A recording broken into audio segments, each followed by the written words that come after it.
हाँ, yes. So last session के अंदर हम लोग हाई अवेलेबिलिटी पे काम कर रहे थे। इन हाई अवेलेबिलिटी हमने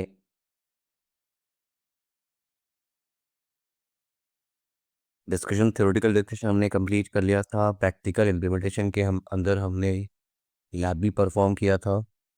एक्टिव पैसिव का लैब हमने परफॉर्म किया था और हमने ये वेरीफाई किया था कि अगर एक फावर बॉक्स डाउन हो रहा है तो दूसरा फावर बॉक्स रिस्पॉन्सिबिलिटी ले सकता है। ये हमने वेरीफाई किया था लास्ट सेशन के अंदर, याद है सबको? नाउ नेक्स्ट पॉइंट पे हम बात कर रहे हैं, नेक्स्ट पॉइंट पे, और वो है आपका active active high availability. Simple सा टास्क है, कोई कॉम्प्लिकेटेड गेम नहीं है। एक्टिव एक्टिव, हाँ, अगर एक्टिव एक्टिव आप बाकी वेंडर में देखते हो तो इम्प्लीमेंटेशन करने का तरीका और कुछ एक्स्ट्रा फीचर आपको मिल जाते हैं बाकी वेंडर के अंदर। बट अगर आप 40 गेट में काम करो, 40 गेट की बात कर रहे हैं, बट आप जब बाकी वेंडर में काम, मैं सिर्फ आपको आइडिया दे रहा हूँ, आप एएसए में काम करते हो, वहाँ पे एक्टिव एक्टिव यूज़ करने का कॉन्सेप्ट अलग है पूरी तरह से। अगर आप सिस्को एफटीडी में काम कर रहे हो तो वहाँ पे एक्टिव एक्टिव होता ही नहीं है, सिर्फ वहाँ एक्टिव पैसिव इम्प्लीमेंट करने का आपको ऑप्शन मिलता है। अगर आप चेक पॉइंट में काम कर रहे हो, यस, आप एक्टिव पैसिव और एक्टिव एक्टिव भी इम्प्लीमेंट करते हो। और एक्टिव एक्टिव के अंदर भी दो कॉन्सेप्ट होता है। लोड शेयरिंग के लिए दो कॉन्सेप्ट होता है चेक पॉइंट के अंदर। पॉलो अल्टो और 40 गेट के अंदर एक्टिव एक्टिव आप इम्प्लीमेंट कर रहे हो ना। सो अगर मुझे, अमृता, आपको मेरी आवाज़ आ रही? Yes sir. ओके, अमृता, कोई क्वेश्चन है आपका लास्ट टॉपिक से?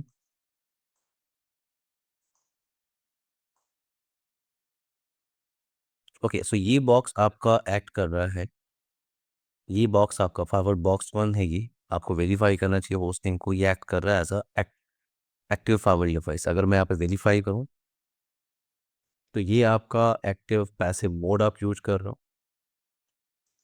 प्राइमरी डिवाइस आपका फायरवॉल 1। अब आते हैं एक्टिव एक्टिव। एक्टिव एक्टिव बहुत ही सिंपल है, बट आपको कॉन्सेप्ट पता होना चाहिए एक्टिव एक्टिव का। Now in active active failover we can utilize both of our device in high availability cluster. दोनों फाइबर डिवाइस को यूटिलाइज कर सकते हो। मैंने आपसे ये भी कहा था, in a single high availability cluster we can add maximum 8 fibre devices. 8 fibre आप लगा सकते हो in 40 gate and in check point scenario in a single high availability cluster. Now अगर मुझे एक्टिव एक्टिव इम्प्लीमेंट करना, ये वही डिज़ाइन है जिस पे आपने लास्ट सेशन के अंदर लैब परफॉर्म किया था। ये वही डिज़ाइन है, वही कॉन्फ़िगरेशन जो आपने लास्ट सेशन में किया था। तो अगर मुझे एक्टिव एक्टिव यहाँ पे इम्प्लीमेंट करना है, मैं मोड ऑप्शन के साथ जा रहा हूँ। एक्टिव एक्टिव मैंने सेलेक्ट किया, सिर्फ आपको मोड सेलेक्ट करना है और आपको कुछ भी चेंजेस नहीं करना। आपको कुछ भी चेंजेस यहाँ पे नहीं करना। अगर मैं यहाँ पे एक्टिव एक्टिव सेलेक्ट कर रहा हूँ, मुझे कुछ भी नहीं है, सिर्फ मुझे ओके बटन पर क्लिक करना है। पॉइंट यहाँ पे ये है, अगर मैं एक्टिव पैसिव ऑप्शन के साथ जाता हूँ, अगर मैं एक्टिव पैसिव ऑप्शन के साथ जाता हूँ तो मुझे यहाँ पे डिवाइस की जो प्रायोरिटी है वो कन्फिगर करने का ऑप्शन मुझे मिलता है। वो कन्फिगर करने का ऑप्शन आपको मिलता है, राइट, अगर आप एक्टिव पैसिव मोड में काम कर। और यस, एक्टिव पैसिव मोड में ये बात समझ में भी आती है कि प्रायोरिटी आपको सेट करनी होती है। High priority for master and low priority value for sleeve. ये आपको, ये आपने कन्फिगर किया, आपने प्रायोरिटी वैल्यू सेट किया था। तो एक्टिव पैसिव केस में मुझे ये क्लियर हो रहा है कि प्रायोरिटी सेट करनी चाहिए for primary and secondary device. But अगर मैं यहाँ पे एक्टिव एक्टिव इम्प्लीमेंट कर रहा हूँ, अगर मैं यहाँ पे एक्टिव एक्टिव इम्प्लीमेंट कर रहा हूँ तो यहाँ पे क्या आपके पास है? मेरे पास अगेन डिवाइस प्रायोरिटी का ऑप्शन आ रहा है। या तो मैं एक्टिव एक्टिव यूज कर रहा हूँ, एक्टिव पैसिव में मुझे प्रायोरिटी वैल्यू समझ में आ रही थी। जिस बॉक्स की प्रायोरिटी वैल्यू हायर थी वो एक्ट कर रहा था एज अ एक्टिव अप्लाइज, जिसकी लोअर थी वो एक्ट कर रहा था as a passive box. But यहाँ पे तो दोनों बॉक्स को मैं यूटिलाइज कर रहा हूँ, तो यहाँ पे प्रायोरिटी का कॉन्सेप्ट क्यों है? यहाँ पे प्रायोरिटी कॉन्सेप्ट क्यों? तो आपको क्लियर होना चाहिए। तीसरे ट्रेनिंग के अंदर आपने एचएसआर की, वीआरआर की और जीएलबीपी कॉन्सेप्ट को सुना होगा, याद है किसी को? किसी ने सुना है कभी? एचएसआरपी, वीआरआरपी, जीएलबीपी सुना है कभी किसी ने? Yes sir. यस, तो सीसीए ट्रेनिंग के अंदर आप इन प्रोटोकॉल को जानते हो। तो मैं जीएलबीपी की बात कर रहा हूँ, मैं जीएलबीपी की बात कर रहा हूँ। जीएलबीपी आप क्या करते हो? इन जीएलबीपी आपके पास गेटवे लोड बैलेंसिंग प्रोटोकॉल आपसे किया था। जीएलबीपी में क्या होता है? आपके पास मल्टीपल गेटवे राउटर है, for example R1, R2, R3। So in GLBP हम जीएलबीपी क्यों यूज करते हैं? क्योंकि हमें सारे गेटवे को यूटिलाइज करना होता है, सारे गेटवे को यूटिलाइज करना होता है। नाउ इन जीएलबीपी आप प्रायोरिटी वैल्यू सेट करते हो, प्रायोरिटी वैल्यू। इन जीएलबीपी आप क्या होता है, एक राउटर आपका एक्ट करता है एज अ एबीजी, वही राउटर आपका एक्ट करता है एज ए एवीएफ, बाकी राउटर्स आपके एक्ट करते हैं एज ए एवीएफ, ये भी एक्ट करेगा as a AVF, active virtual forwarder.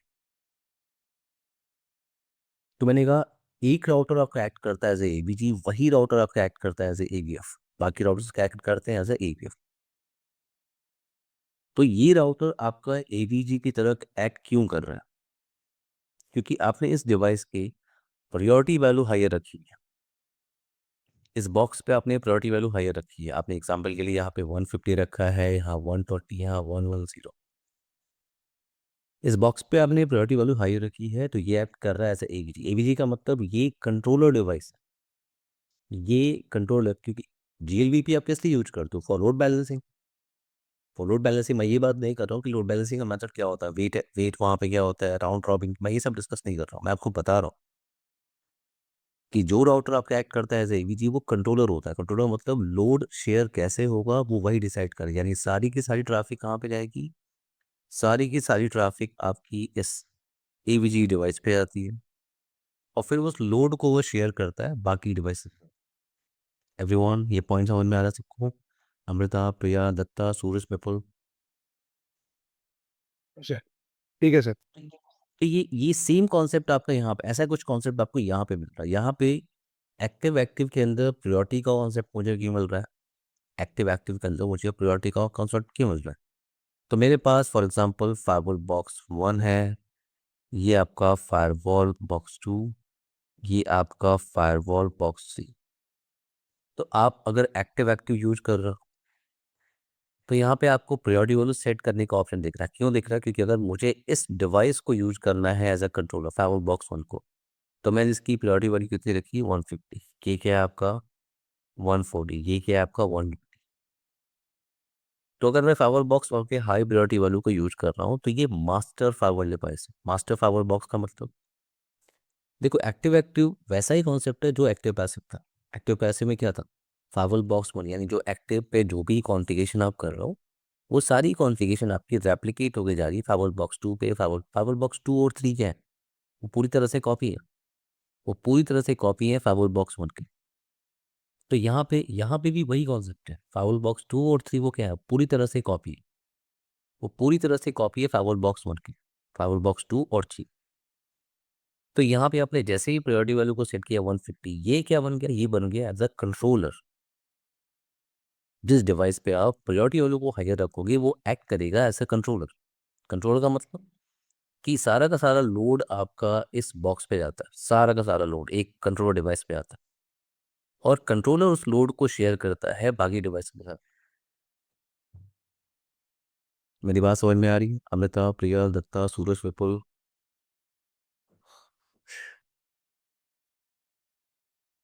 Yes sir.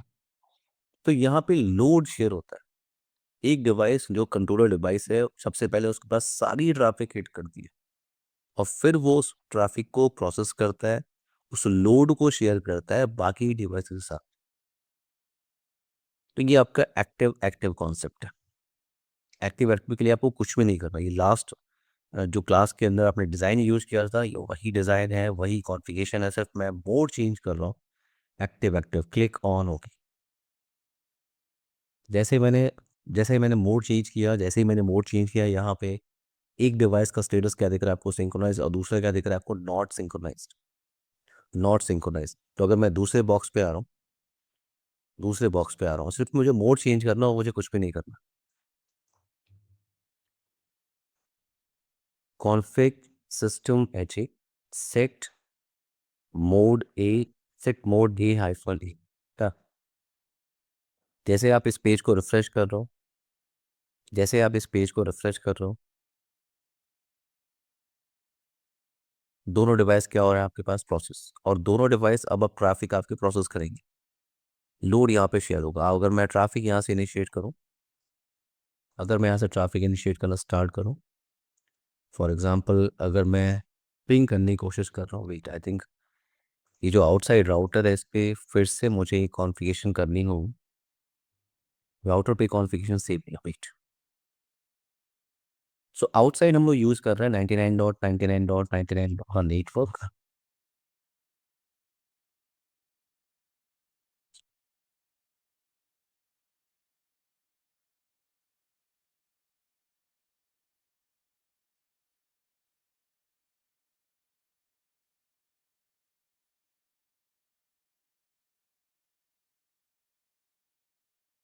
No, सो अगर मैं ट्रैफिक इनिशिएट करूँ, फॉर एग्जांपल मैं इनसाइड से बैठ के आउटसाइड जाने की कोशिश करूँ, अगर मैं 99.99.99.99.10 को मैं पिंग करने की कोशिश कर रहा हूँ, ट्रैफिक आपकी ट्रेवल करती, ट्रैफिक आपके, मैं कंटिन्यूस पिंग का रिक्वेस्ट मैंने भेजा हुआ है।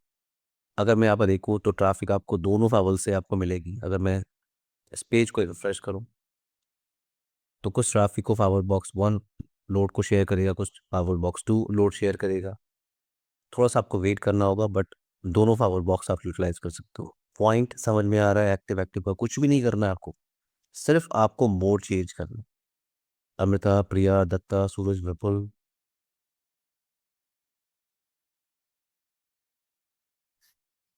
सर ये लोड शेयर कर रहे हैं ये मतलब इनके कोई मेथड है या फिर ये रैंडमली राउंड शेयर करेगा? राउंड रॉबिन मेथड वो यूज करता है, equal load sharing, equal load sharing, round robin method वो यूज करता है, इक्वल लोड शेयरिंग। यहाँ पे एक ही मेथड 50 दो पावर डिवाइस है, 50-50 लोड शेयर हो गया। 3 पावर डिवाइस है वो डिवाइड कर लेगा, 4 पावर डिवाइस है वो डिवाइड कर लेगा। इक्वल लोड शेयरिंग मेथड हम यहाँ पे यूज कर रहे हैं, और कोई मेथड नहीं चेंज करने का, एक ही मेथड चलता है। आप चेक पॉइंट में आपके पास 2 ऑप्शन होते हैं, 50-50 या 70 और 30 पीपल। हर वेंडर का अपना फीचर है। यहाँ पे आपको लोड शेयरिंग क्या मिल रहा है? Equal load sharing. Clear? Yes. कोई क्वेश्चन है किसी का?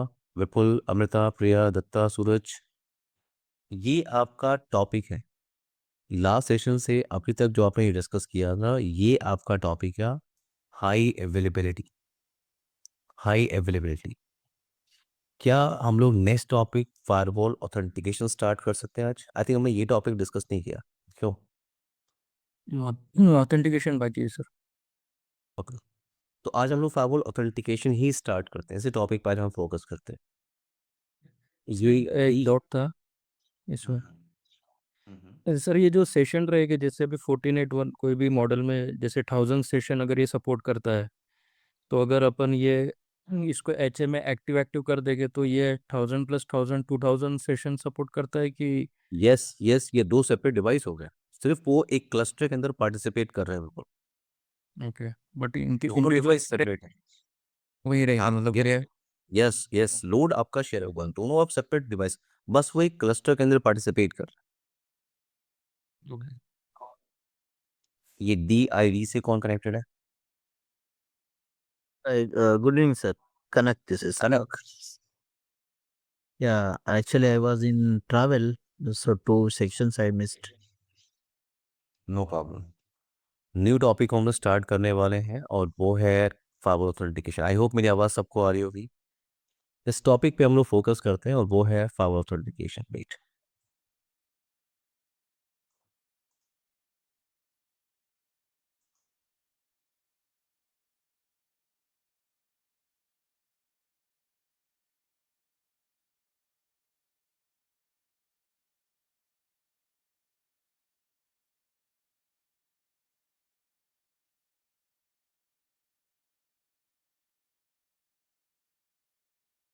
नो पॉइंट यहाँ पे ये कि इस टॉपिक की रिक्वायरमेंट क्यों है फायरवॉल ऑथेंटिकेशन। देखो, आप अगर 48 में काम कर रहे हो, इस टॉपिक को कहते हैं फायरवॉल ऑथेंटिकेशन। यही टॉपिक अगर मैं पॉलोटो में किसी स्टूडेंट को एक्सप्लेन कर रहा हूँ, ये टॉपिक कहते हैं यूजर आईडी। ये सेम टॉपिक आप चेक पॉइंट में इम्प्लीमेंट करो, उसे कहते हैं आइडेंटिटी अवेयरनेस। और सेम टॉपिक को आप सिस्को एफटीडी में इम्प्लीमेंट करो, उसे कहते हैं आइडेंटिटी पॉलिसी। ये एक कॉमन टॉपिक है, सिर्फ इम्प्लीमेंट करने का तरीका चेंज। ना इस टॉपिक की रिक्वायरमेंट की हो तो मैं एक डिज़ाइन क्रिएट कर रहा हूँ। एग्जाम्पल के लिए मेरे पास एक फावल डिवाइस है, एक फावल डिवाइस है, और ये आपका लैंड साइड पोर्शन, जिधर आपने कुछ कंप्यूटर्स को रखा हुआ है। दूसरा ये आपका ISP side portion, ISP side portion. Now into this design आपने क्या किया, पॉलिसी क्रिएट किया ट्रैफिक को अलाउ करने के लिए। फॉर एग्जांपल ये आपका फास्ट ईथरनेट 0/0 इंटरफेस है। ये एक काम करते हैं, पोर्ट नंबर 2 और 3 लेते हैं। तो ये port number 2 and port number 3। तो आपने यहाँ पे पॉलिसी क्रिएट किया। आपको पता है फावल पॉलिसी, आपको रूल आपको क्रिएट करना होता है ट्रैफिक को अलाउ करने के लिए। तो आपने यहाँ पे पॉलिसी क्रिएट किया, और फावल पॉलिसी के अंदर अभी तक आपने क्या क्या इन्फॉर्मेशन ऐड किया।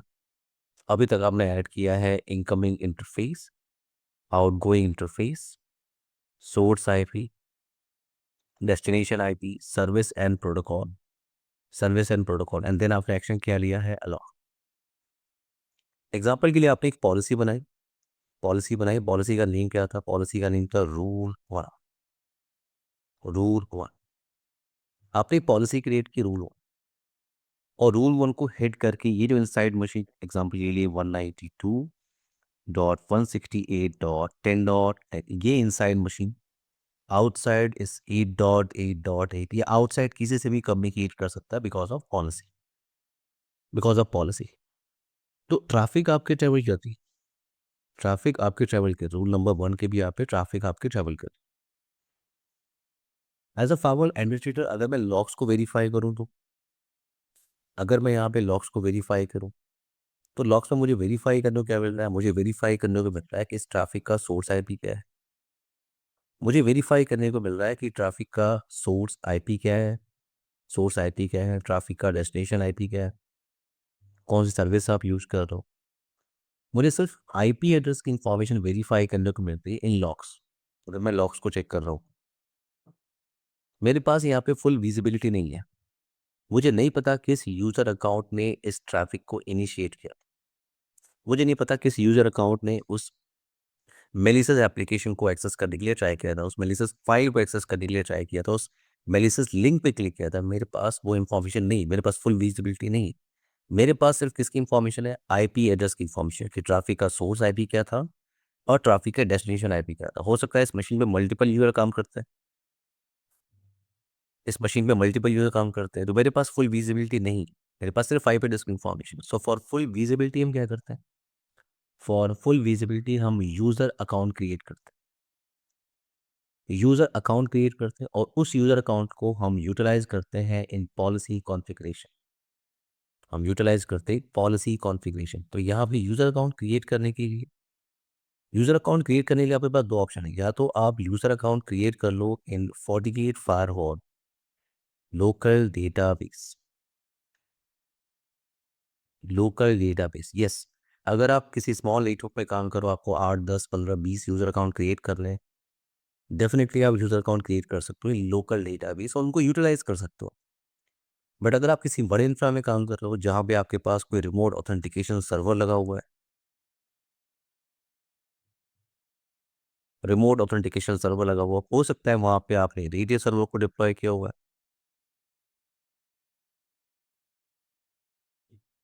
या हो सकता है आपने वहाँ पे टेकेक्स सर्वर को डिप्लॉय किया, या आपने एलडैप सर्वर को डिप्लॉय किया हुआ है, या AD server, Microsoft active directory do balance service. ये रिमोट ऑथेंटिकेशन सर्वर है, ये रिमोट ऑथेंटिकेशन सर्वर है। और रेडियस और टेकेक्स को मैनेज करने के लिए, रेडियस और टेकेक्स को मैनेज करने के लिए आपके पास सेपरेट एडमिन होता है, Cisco ice engineer separate admin है जो मैनेज करता है रेडियस और टेकेक्स को। एलडैप को मैनेज करने के लिए, एलडैप या एडी सर्वर को मैनेज करने के लिए आपके पास आपके नेटवर्क में MCSA और MCSE सर्टिफाइड सर्वर एडमिनिस्ट्रेटर या सर्वर इंजीनियर होना चाहिए आपके पास। तो ये आपका टास्क नहीं है कि remote authentication database server design या कॉन्फ़िगर कैसे करते हैं। अमृता, कनक, प्रिया, दत्ता, सूरज, विपुल, ये आपका टास्क नहीं है। आपका टास्क है एज अ फावल एडमिन इंटीग्रेशन करना, कि अगर रिमोट डेटाबेस आपके पास है तो आप फावल से ये कहना चाहते हो कि हमें रिमोट डेटाबेस को यूज करना है। तो यहाँ पे मैं रेडियस और टेक्स को प्रिपेयर नहीं कर रहा हूँ, ठीक है, मैं यहाँ पे प्रिपेयर कर रहा हूँ, मैं आपको इंटीग्रेशन का टास्क शो करना चाहता हूँ। मैं आपको रेडियस का ऑप्शन शो करूँगा, बट प्रैक्टिकली मैं आपको शो करना चाहता हूँ कि रिमोट डेटाबेस के साथ इंटीग्रेशन कैसे करता है। तो हम यहाँ पे क्या करेंगे इन आवर ट्रेनिंग, यहाँ पे हम एक एडी सर्वर को प्रिपेयर करेंगे। एडी सर्वर मैं क्यों यूज कर रहा हूँ, क्योंकि एडी सर्वर को प्रिपेयर करना थोड़ा सा आसान है। आपके पास अगर लिमिटेड रिसोर्सेज है आप तो भी कर सकते हो। विंडोज सर्वर मुझे यहाँ पे एक रेडी करना है, एडी सर्वर। आपको मैक्सिमम 20 से 25 मिनट लगेंगे एडी सर्वर को प्रिपेयर करने में। बट रेडियस और टेक्स अपने आप में पूरा एक डिवाइस है। अगर आपको आइस डिवाइस को यूज करना है, अगर वर्चुअल इन्वायरमेंट में यूज करना है, तो 32 GB रैम सिर्फ आपको असाइन करना होता है और 8 वर्चुअल CPU आपको असाइन करना होता है सिर्फ उस VM मशीन को आइस को यूज करने के लिए। तो आइस एक अच्छा खासा डिवाइस है जिसके ऊपर आप रेडियस और टेक्स को प्रिपेयर करते हैं। बट हमें रिमोट ऑथेंटिकेशन डेटाबेस सर्वर से इंटीग्रेशन का टास्क कंप्लीट करना है, तो मैं एक एडी सर्वर यहाँ पे प्रिपेयर कर लूँगा। और मोस्ट केस में आपको एडी सर्वर ही मिलता है। मोस्ट केस में आपको एडी सर्वर है तो एडी सर्वर को हम आइस से भी इंटीग्रेट कर लेते हैं। तो यहाँ पे हम एडी सर्वर प्रिपेयर करेंगे। एग्जांपल के लिए मैंने इससे कहा AD server active directory domain and services से गया था एडी सर्वर। एग्जांपल के लिए यहाँ पे जो एडी सर्वर है उसका नाम है abc.com। abc.com। तो मैं लोकल डेटाबेस को यूज़ नहीं करना चाहता। मैं जिस इंफ्रा में काम कर रहा हूँ वहाँ पे एक बिग नेटवर्क है जहाँ पर रिमोट ऑथेंटिकेशन सर्वर लगा हुआ है। जो सर्वर एडमिनिस्ट्रेटर होता है वो सारे user account, group account, OU की इंफॉर्मेशन वो इस सेंट्रलाइज डेटाबेस में क्रिएट करता है। जितनी भी यूज़र अकाउंट है, ग्रुप अकाउंट है, OU की information. As a firewall administrator आपका रोल क्या है? एज अ फायरवॉल एडमिनिस्ट्रेटर आपको इंटीग्रेशन करना है। आपको इस फायरवॉल को इंटीग्रेट करना है इस एडी सर्वर से। आपको फायरवॉल को बताना है कि हमें रिमोट डेटाबेस यूज़ करना है और ये मैं शो करूँगा आपको। इंटीग्रेशन कंप्लीट करने के बाद अब जब आप पॉलिसी रूल क्रिएट कर रहे हो तो सारे पैरामीटर के साथ-साथ incoming interface, outgoing interface, source IP, destination, इन सारे पैरामीटर के साथ आपको एक पैरामीटर और ऐड करना चाहिए, उसे कहते हैं सोर्स यूज़र। सोर्स यूज़र की इंफॉर्मेशन अब आप पॉलिसी के अंदर ऐड कर रहे हो कि आप जो पॉलिसी बना रहे हो वो किसी ग्रुप के लिए बना रहे हो, किसी यूज़र के लिए बना रहे हो। तो ये आपको अब आप पॉलिसी के अंदर आप ऐड कर सकते हो।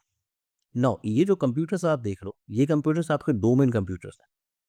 डोमेन कंप्यूटर्स का मतलब ये एक्टिव डायरेक्टरी के अंदर पार्टिसिपेट कर रहा है।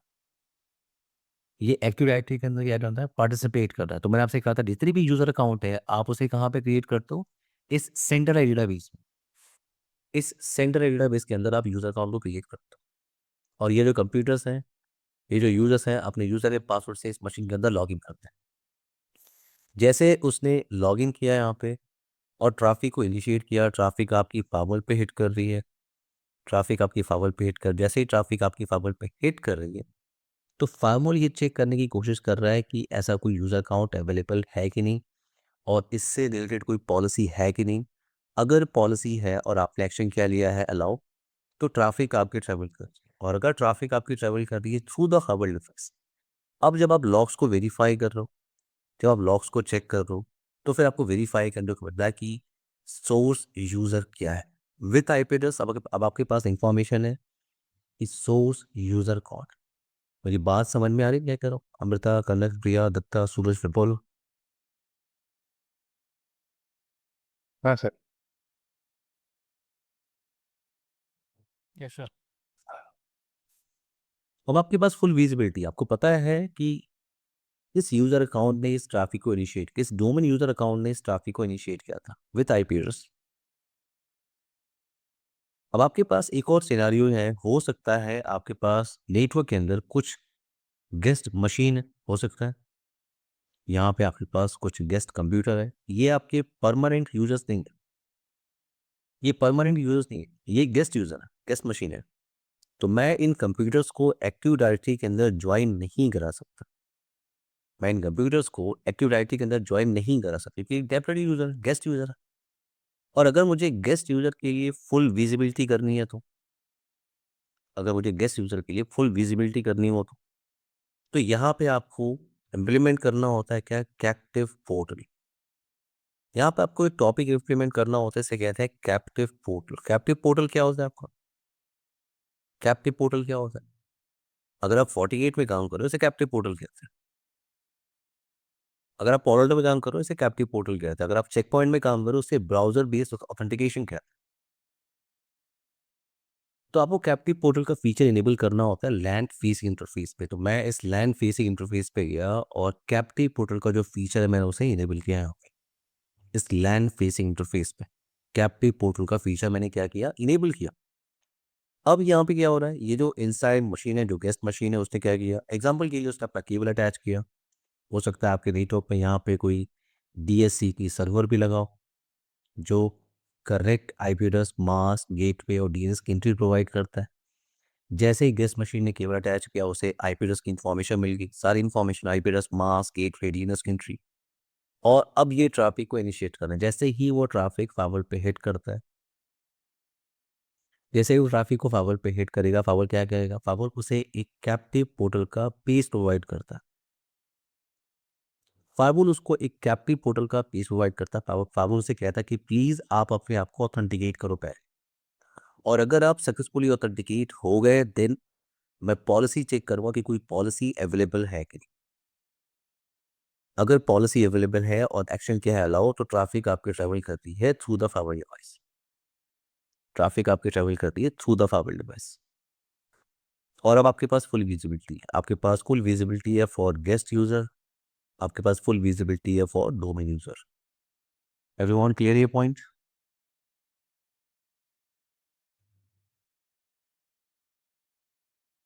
ये पूरा टास्क हमें परफॉर्म करना है। यहां तक पॉइंट सबको क्लियर है?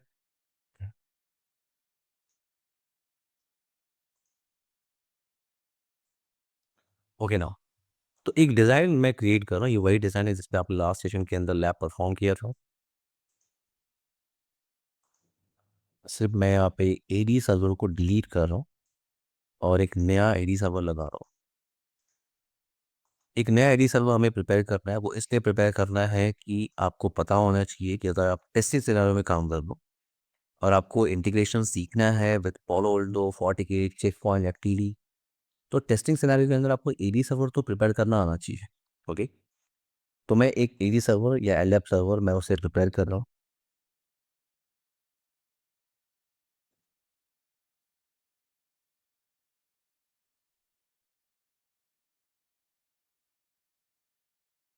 यहाँ पे मेरे पास दो मशीन है। एक मशीन है फॉर डोमेन यूजर वेरिफिकेशन और दूसरा मशीन है फॉर गेस्ट यूजर वेरिफिकेशन। दो कंप्यूटर मेरे पास।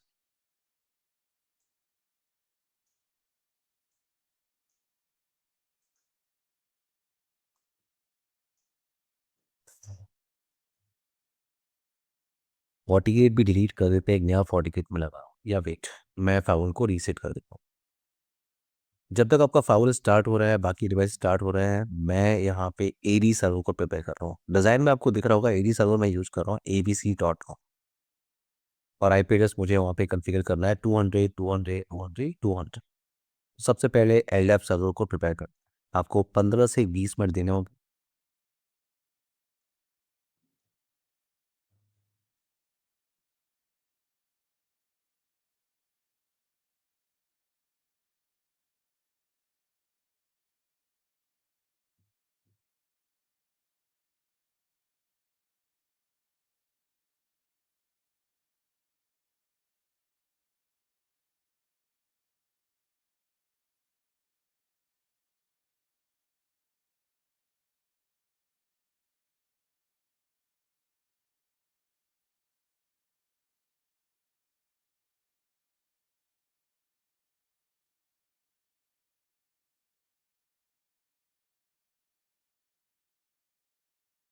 आईपी एड्रेस कॉन्फ़िगरेशन का टास्क मैं कंप्लीट कर रहा हूँ एज पर डिज़ाइन। मुझे यहाँ पे जो आईपी एड्रेस कॉन्फ़िगर करना है वो है आपका 200। सो 200.200.200.200 एंड 200.200.200. और ये गेट पे आईपी है, फाइल की आईपी है। डीएनएस के अंदर मैं क्या यूज़ कर रहा हूँ, जो आईपी मैंने वहाँ पे ऊपर कॉन्फ़िगर किया, यूज़ किया, उसी आईपी को मैं यहाँ पे यूज़ कर रहा हूँ, 200.200.200.200 एंड अल्टरनेटिव डीएनएस में लेके चल रहा हूँ क्या, 8.8.8. Click on okay, click on close.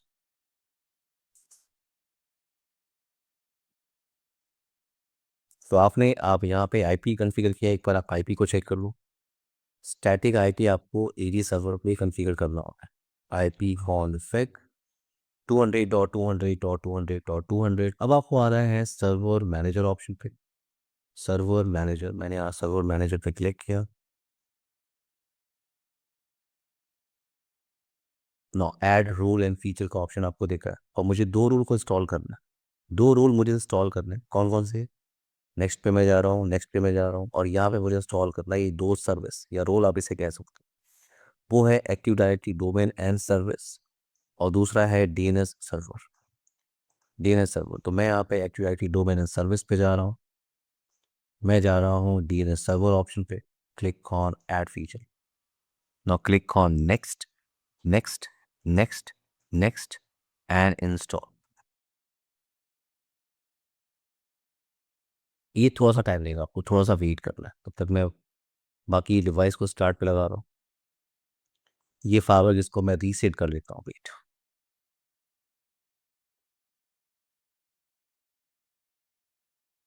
Execute factory reset command होती है अगर आपको फाइबर को रीसेट करना हो तो।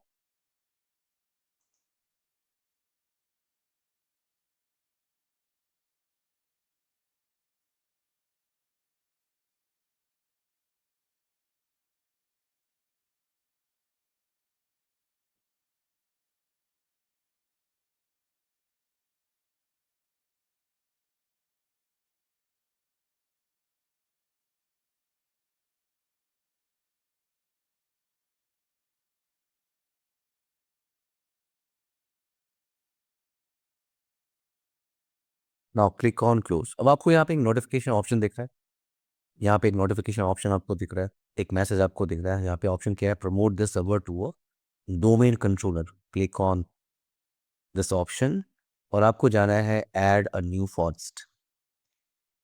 नाउ डोमेन नेम में क्या ले रहा हूँ, abc.com। मैंने आपसे कहा था एडी सर्वर प्रिपेयर करना आपको आना चाहिए। अगर आपको कभी इंटीग्रेशन का टास्क कंप्लीट करना है बाकी फाइल के साथ इन टेस्टिंग सिनेरियो, तो ये आपको प्रिपेयर करना आना चाहिए। तो टेस्टिंग के लिए मैंने नेम क्या लिया, abc.com।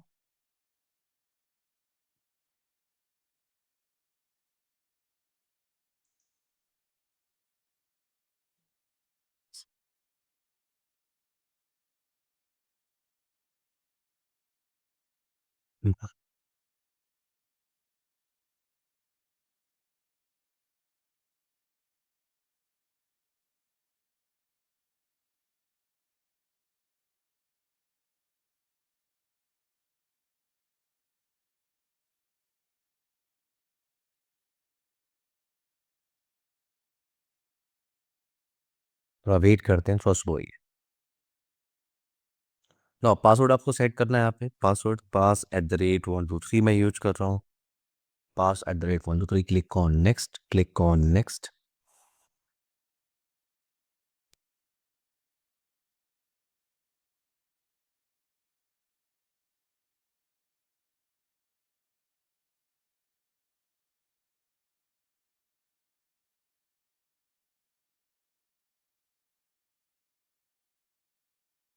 No click on next.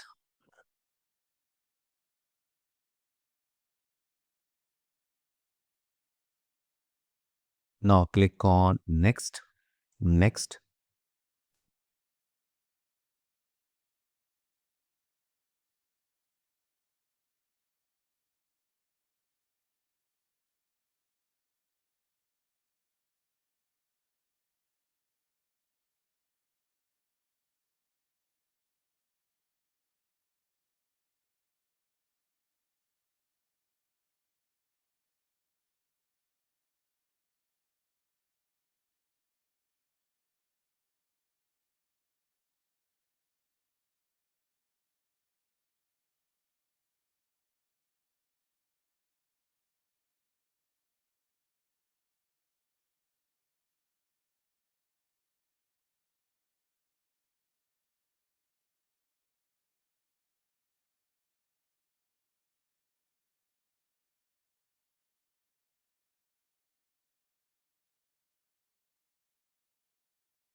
No, click on install, और अब ये थोड़ा सा टाइम लेगा, ये आपका 5 to 10 मिनट्स ले सकता है।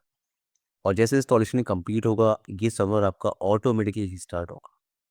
एक ब्रेक ले लेते हैं हम लोग 10 मिनट का। अमृता, कनक, प्रिया, दत्ता, सूरज, विपुल, ओके सर।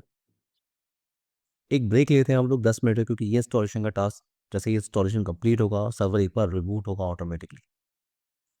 तो 6:45 हो रहा है, 6:35 हो रहा है, 6:45 पे हम लोग सेशन को कंटिन्यू करते हैं। ठीक है सर।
Demo वीडियो हुआ था.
हाय एवरीवन, सबको मेरी आवाज़ आ रही?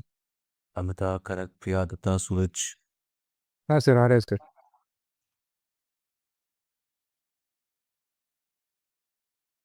सो मैंने आपसे कहा था कि एक्टिव डायरेक्टरी को इंस्टॉल करने के बाद जैसे सर्वर आपका रीस्टार्ट होगा, आप उस पर लॉगिन करने के बाद, मैं जैसे लॉगिन कर रहा हूँ, पासवर्ड एक्सपायर्ड हो गया, जो ओल्ड पासवर्ड था, आपको एक नया पासवर्ड यहाँ पर सेट करना होगा. पासवर्ड मैंने यहाँ पे लिया है pass@123. ना मैं कैसे वेरीफाई कर सकता हूँ कि एक्टिव डायरेक्टरी का जो इंस्टॉलेशन है वो कंप्लीट हो गया? वो कंप्लीट हो गया है तो मुझे स्टार्ट बटन पे जाना चाहिए. मुझे स्टार्ट बटन पे जाना चाहिए और यहाँ पे मुझे सर्च करना चाहिए क्या, active directory user and computers. अगर आपको ये टैब वेरीफाई करने को मिल रहा है active directory user and computers, इसका मतलब एक्टिव डायरेक्टरी आपने प्रॉपर इंस्टॉल किया हुआ है. मैं क्लिक कर रहा हूँ इस ऑप्शन पे और यहाँ पे मुझे ये वो सेंट्रलाइज डेटाबेस है एवरीवन. ये वो सेंट्रलाइज डेटाबेस है जहाँ पे server administrator user account create करता है. ये abc.com डोमेन नेम है.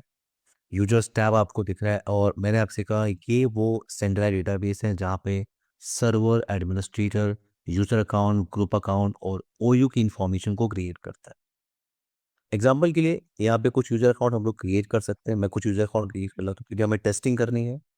तो कुछ यूज़र अकाउंट मैं क्रिएट कर रहा हूँ. जैसे मैं क्रिएट कर रहा हूँ MKT1 एक मार्केटिंग यूज़र अकाउंट मैं क्रिएट कर रहा हूँ. पासवर्ड मैं सेट कर रहा हूँ pass@123. ना एक यूज़र अकाउंट मैं और क्रिएट कर रहा हूँ, वो है आपका S1 sales user S1 pass@123 pass@123. एक और यूज़र अकाउंट मैं क्रिएट कर रहा हूँ HR1 pass@123 pass@123. Now wait.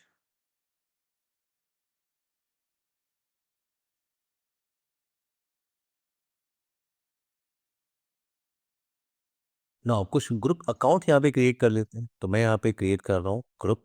New option पे जाना, ग्रुप. मैंने कहा सेल्स -GRP. एक और ग्रुप मैं क्रिएट कर रहा हूँ वो है आपका मार्केटिंग -GRP. एक और ग्रुप मैं यहाँ पे क्रिएट कर रहा हूँ वो है आपका HR-GRP. और इन ग्रुप के अंदर यूज़र अकाउंट को ऐड कर लेते हैं. मैं जहाँ ग्रुप पे जा रहा हूँ, मेंबर्स पे मैं जा रहा हूँ और मैंने एक यूज़र अकाउंट क्रिएट किया है HR1 के नाम से. Check names, click on okay, click on apply, click on okay. मैं मार्केटिंग ग्रुप पे जा रहा हूँ और मार्केटिंग यूज़र जो अकाउंट है MKT1 जो आपने क्रिएट किया है, मैं उसको इस ग्रुप में ऐड कर रहा हूँ. यहाँ पे सेल्स ग्रुप आपने बनाया, उसके अंदर मैं सेल्स यूज़र को यहाँ पे ऐड कर रहा हूँ S1. Click on okay, click on apply, click on okay. तो ये active directory domain service database है जहाँ पे आपने यूज़र अकाउंट और ग्रुप अकाउंट क्रिएट किया है। अब मुझे एक और वेरिफिकेशन यहाँ पे करना है कि डीएनएस प्रॉपर काम कर रहा है कि नहीं। तो मैं यहाँ से सर्च कर रहा हूँ किसके लिए, फॉर डीएनएस। डीएनएस का रोल आपको यहाँ पे दिख रहा है, मैं क्लिक कर रहा हूँ। यहाँ पे आपको एसआरवी दिख रहा है, तो आपको कंफ्यूज नहीं होना है। एसआरवी क्या है? एसआरवी इस डिवाइस का कंप्यूटर नहीं है। अगर आप वेरीफाई करो तो जो एसआरवी आपको दिख रहा है ये इस डिवाइस का कंप्यूटर नेम है ना। तो जैसे ही मैंने एसआरवी पे क्लिक किया, जैसे ही मैं यहाँ पे एसआरवी पे क्लिक कर रहा हूँ, यहाँ पे मुझे फॉरवर्ड लुकअप जोन दिख रहा है, रिवर्स लुकअप जोन दिख रहा है। तो हम यहाँ पे ये डिस्कस नहीं कर रहे हैं कि फॉरवर्ड लुकअप जोन क्या होता है, रिवर्स लुकअप जोन क्या होता है, प्राइमरी जोन क्या होता है, सेकेंडरी जोन क्या होता है, स्टब जोन क्या होता है। बट अगर आप सर्वर एडमिनिस्ट्रेटर हो तो आपको इसकी नॉलेज होनी चाहिए कि फॉरवर्ड लुकअप जोन क्या होता है, रिवर्स लुकअप जोन क्या होता है, ए रिकॉर्ड क्या होता है, एमएक्स रिकॉर्ड क्या होता है, एसआरवी रिकॉर्ड क्या होती है। रिकॉर्ड्स क्रिएट करते हो, बट मुझे सिर्फ इसे प्रिपेयर करना है for testing. Active directory integration task को कंप्लीट करने के लिए मुझे इस सर्वर को प्रिपेयर करना है एज ए सर्वर। तो मैं सिर्फ उतना ही टास्क परफॉर्म कर रहा हूँ जितना मुझे रिक्वायर्ड है। मेरी बात समझ में आ रही? अमृता, कनक, प्रिया, दत्ता, सूरज, यस सर। इससे मैं उतना ही टास्क परफॉर्म कर। बट हाँ, अगर आप सर्वर एडमिनिस्ट्रेटर हो तो आपको ये पता होना चाहिए कि फॉरवर्ड लुकअप जोन क्या होता है, रिवर्स लुकअप जोन क्या होता है, प्राइमरी जोन क्या होता है, सेकेंडरी जोन क्या होता है, स्टब जोन क्या होता है। और डीएनएस पूरी अपने आप में एक टॉपिक है। अगर आप सर्वर की स्टडी कर रहे हो, डीएनएस बड़े आराम से 5 to 6 आवर का टॉपिक है। डीएनएस के अंदर बहुत सारे कॉन्सेप्ट होते हैं। तो मैं अभी क्या कर रहा हूँ, मैंने रिवर्स लुकअप जोन पे राइट क्लिक किया, न्यू जोन पे मैं गया, नेक्स्ट पे मैं गया। मैं आपसे कहा था प्राइमरी जोन क्या होता है, सेकेंडरी जोन क्या होता है, स्टब जोन क्या होता है। हम ये सब डिस्कस नहीं कर रहे। जो डिफ़ॉल्ट ऑप्शन यहाँ पे दिख रहा है प्राइमरी जोन, मैं उसको ऐसे ही छोड़ रहा हूँ। मैं क्लिक ऑन नेक्स्ट ऑप्शन पे जा रहा हूँ, नेक्स्ट, नेक्स्ट। और यहाँ पे आपको नेटवर्क आईडी, तो आप क्या नेटवर्क आईडी आप यहाँ पे यूज कर रहे हो, 200 200 200। क्लिक ऑन नेक्स्ट, नेक्स्ट और फिनिश। ना एक बार आपको इस पेज को रिफ्रेश करना है, एसआरवी पर राइट क्लिक करना है, एक बार रिफ्रेश करना है, राइट क्लिक करना है, आपको एक बार लॉन्च एनएस लुकअप पे जाना है। अगर मुझे यहाँ पे प्रॉपर रिस्पांस पेज मिल रहा है, इसका मतलब डीएनएस प्रॉपर काम कर रहा है। अगर मुझे प्रॉपर रिस्पांस पेज नहीं मिल रहा है, एक इसका मतलब डीएनएस प्रॉपर काम नहीं कर रहा है। जैसे यहाँ पे डीएनएस रिक्वेस्ट टाइम्ड आउट दिख रहा है आपको, यहाँ पे डिफ़ॉल्ट सर्वर क्या दिख रहा है आपको, अननोन दिख रहा है आपको डिफ़ॉल्ट सर्वर। तो अगर आपको कुछ इस तरह की एरर आ रही है तो इसको आप ट्रबल शूट कैसे कर सकते हो? आपको ncpa.c पे आपको ओपन करना चाहिए, आपको राइट क्लिक करना चाहिए, इस लैंड कार्ड पे प्रॉपर्टीज़ पे आपको जाना चाहिए और ये इंटरनेट प्रोटोकॉल TCP/IP v6 इसको अनचेक करना है आपको। इसको आपको अनचेक करना है और इंटरनेट प्रोटोकॉल TCP/IP v4 को सेलेक्ट करना है, प्रॉपर्टीज़ में जाना है। तो यहाँ पे डीएनएस की आईपी रीस्टार्ट होने के बाद, सर्वर रीस्टार्ट होने के बाद ऑटोमेटिकली रिमूव हुए, तो आपको फिर से कॉन्फ़िगर करना होता है।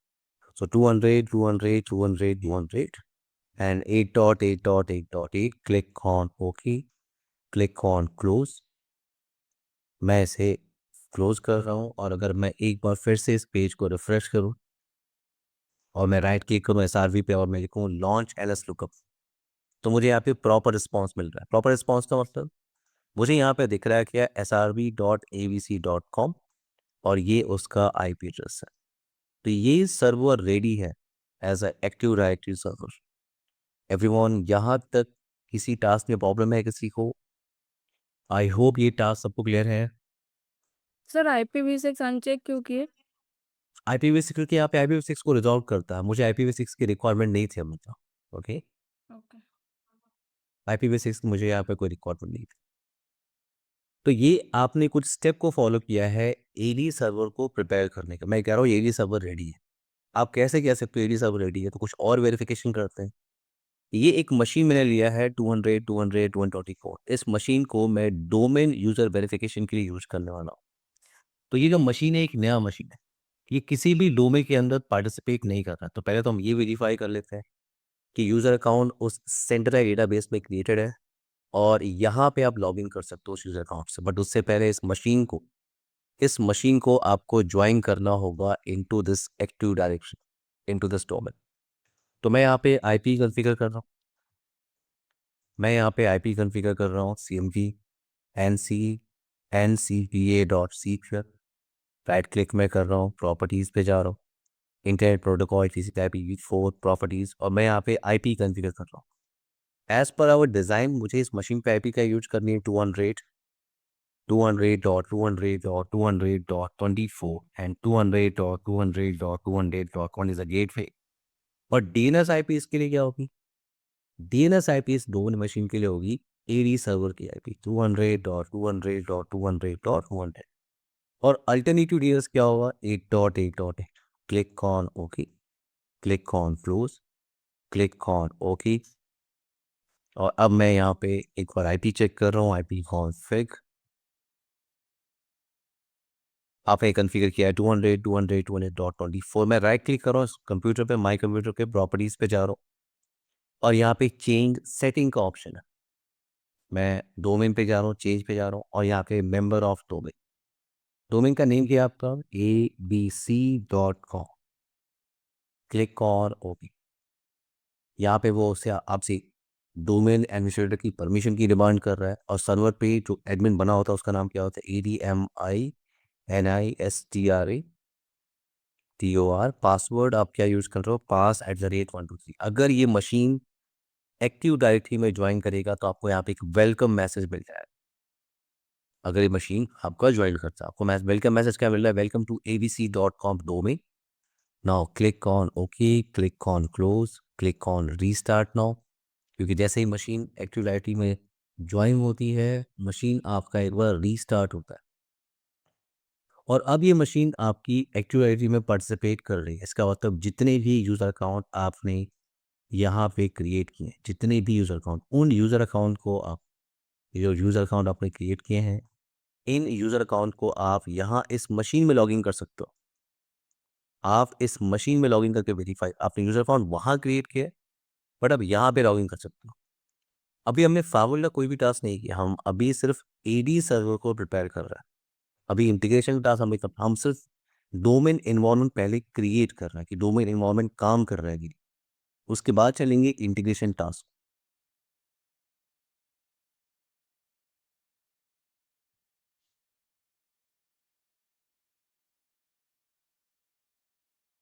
ना तो यहाँ पे मैं स्विच यूज़र पे जा रहा हूँ।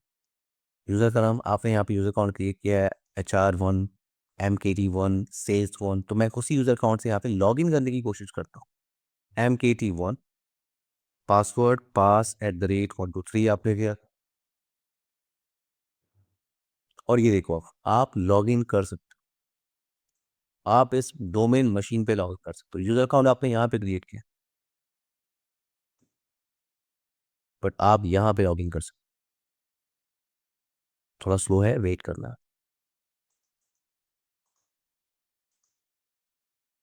ये देखो आप यूज़र अकाउंट आपने जिससे लॉगिन किया MKT1, तो डोमेन इन्वायरमेंट काम कर रहा है। प्रिया कोई क्वेश्चन है आपका यहाँ तक? प्रिया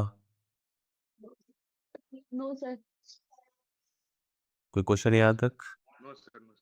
सूरज, कनक, अमृता, साई, अस्सी, दत्ता? No, sir. ओके। सुनो, हमने जो एडी सर्वर का एनवायरनमेंट था वो क्रिएट, जो हमने प्रिपेयर किया है।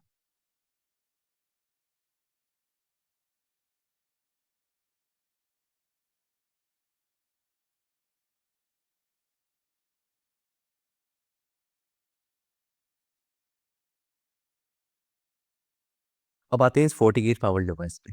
सबसे पहले मैं बेसिक कॉन्फ़िगरेशन कंप्लीट कर रहा हूँ। Config system interface, edit port number 1, set mode static, set IP 199.1.1/24, set allows HTTP, HTTPS, ping and SSH। आते हैं इस पावर डिवाइस को, इसको मैं इस मैनेजमेंट PC से मैनेज कर रहा हूँ। सबसे पहले बेसिक कॉन्फ़िगरेशन का जो टास्क है उसे कंप्लीट कर लेते हैं। बेसिक कॉन्फ़िगरेशन का मतलब मैं लैन इंटरफेस, वैन इंटरफेस और एक डिफ़ॉल्ट राउट कॉन्फ़िगर कर रहा हूँ towards heist.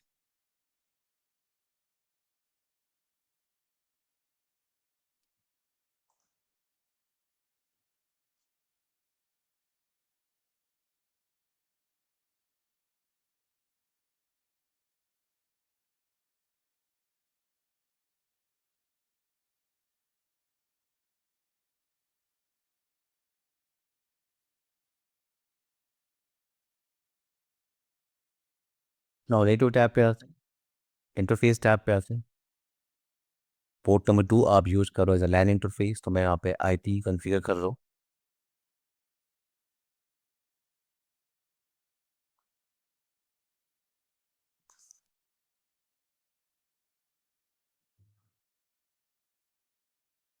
To hundred dot 1/24 ping service.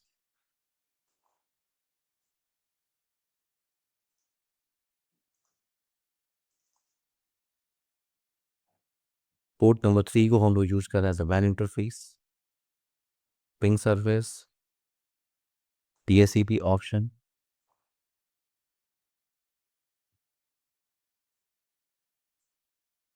Now तो जब आप पॉलिसी रूल क्रिएट करते हो ट्रैफिक को अलाउ करने के लिए, जब आप पॉलिसी एंड ऑब्जेक्ट पे आप जाते हो, फाइवल पॉलिसी आप क्रिएट करते हो, यहाँ पे अगर आप क्रिएट न्यू ऑप्शन पे जा रहे हो तो बाकी पैरामीटर डिसाइड करने के साथ साथ, इनकमिंग आउटगोइंग इंटरफेस डिसाइड करने के साथ साथ, आप सोर्स की इंफॉर्मेशन को आप यहाँ पे ऐड कर सकते हो।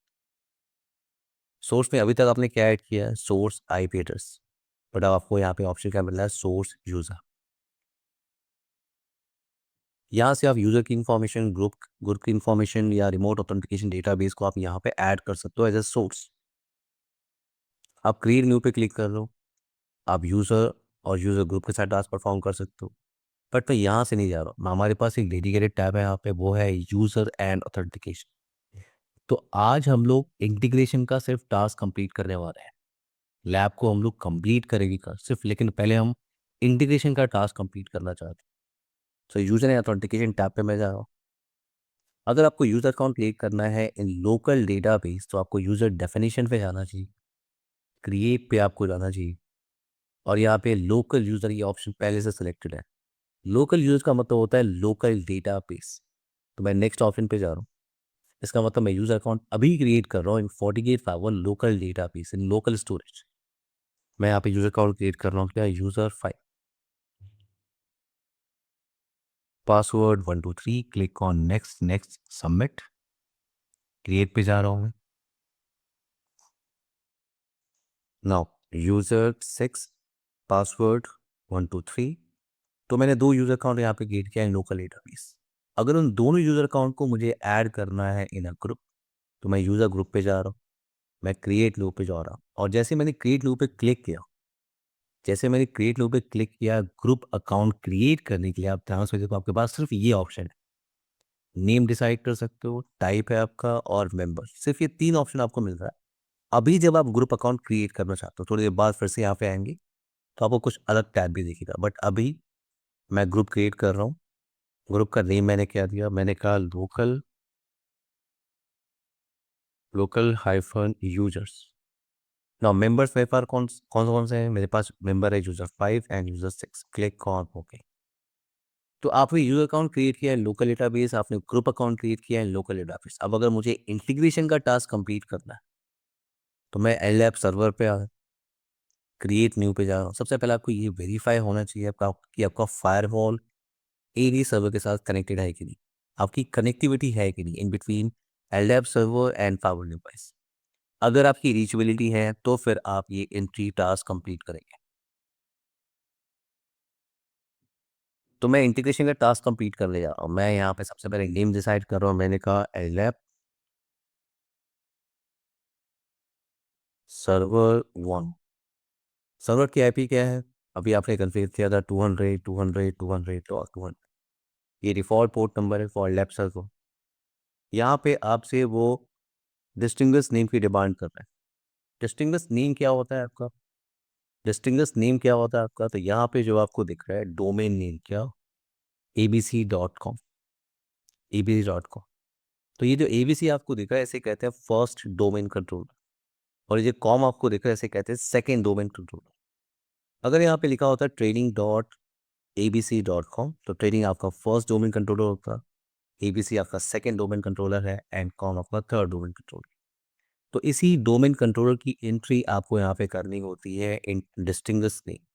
एंट्री कैसे क्रिएट करते हैं? सिंटेक्स क्या होता है एंट्री क्रिएट करने का?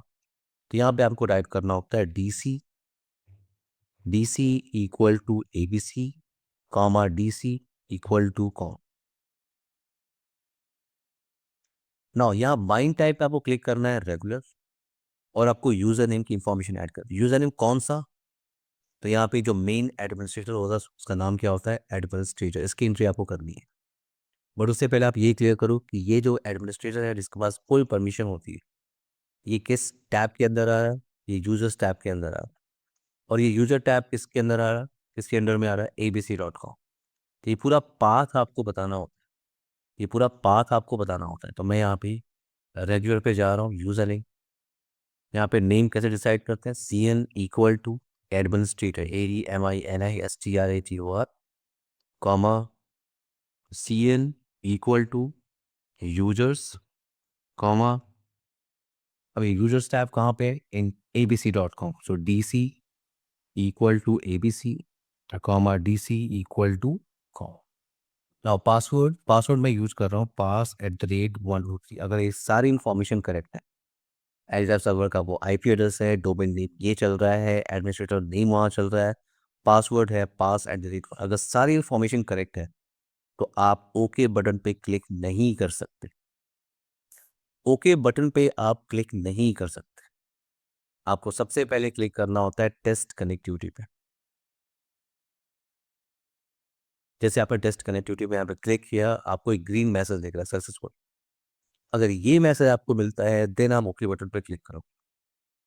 अगर ये मैसेज आपको मिलता है, अगर आपने कुछ भी इंफॉर्मेशन करेक्ट डिफाइन नहीं की है, फॉर एग्जांपल आपने पासवर्ड 567 लिया हुआ है और मैं फिर से यहाँ पे टेस्ट कनेक्टिविटी पे क्लिक कर रहा हूँ, तो यहाँ पे एक इनवैलिड क्रेडेंशियल आपको दिखा।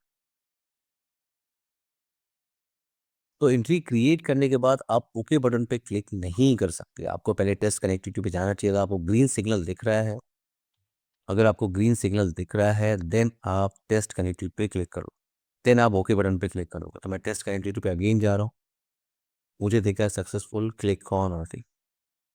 ना अब मैं जा रहा हूँ यहाँ यूजर ग्रुप ऑप्शन पे, यूजर ग्रुप, और अगर मैं क्रिएट न्यू ऑप्शन पे जा रहा हूँ, अब मुझे एक नया ऑप्शन दिख रहा है, देख रहे हो आप? पहले ऑप्शन नहीं था, जब मैं ग्रुप क्रिएट कर रहा था ये ऑप्शन मेरे पास नहीं था। तो मैं यहाँ पे लीव डिसाइड कर रहा हूँ क्या? रिमोट यूजर्स, रिमोट ग्रुप है मेरे पास, क्लिक ऑन ऐड।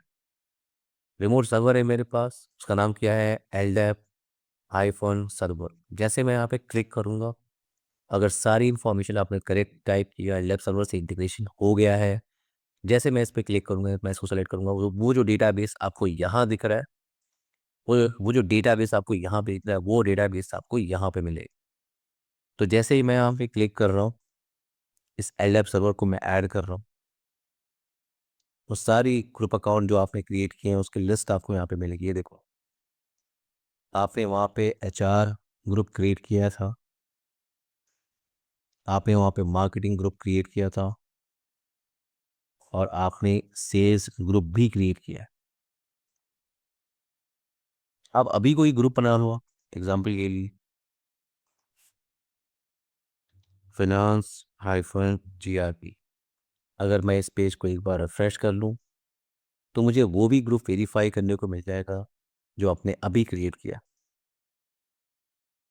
तो यहाँ पे मैं ऐड और रिजल्ट पे जा रहा हूँ, सबको ऐड कर रहा हूँ, click on okay, click on okay. तो ये आपने इंटीग्रेशन का टास्क कंप्लीट किया है। अमृता, कनक, प्रिया, दत्ता, सूरज,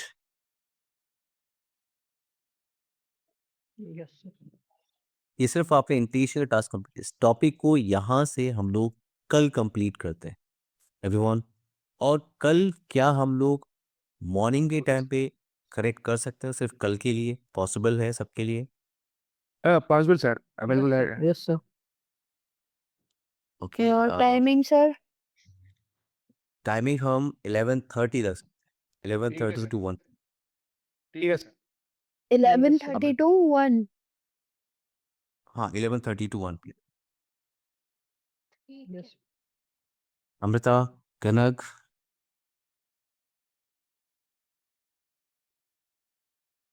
okay sir. Okay, Amrita clear है आपको? सिर्फ कल हमें कनेक्ट करना है। Okay okay sir. ओके, मैं अभी ग्रुप में मेंशन कर रहा हूँ, कल आपको 11:30 कनेक्ट करना है morning. Bye everyone, take care guys, bye, good night, Good night, sir. Bye bye.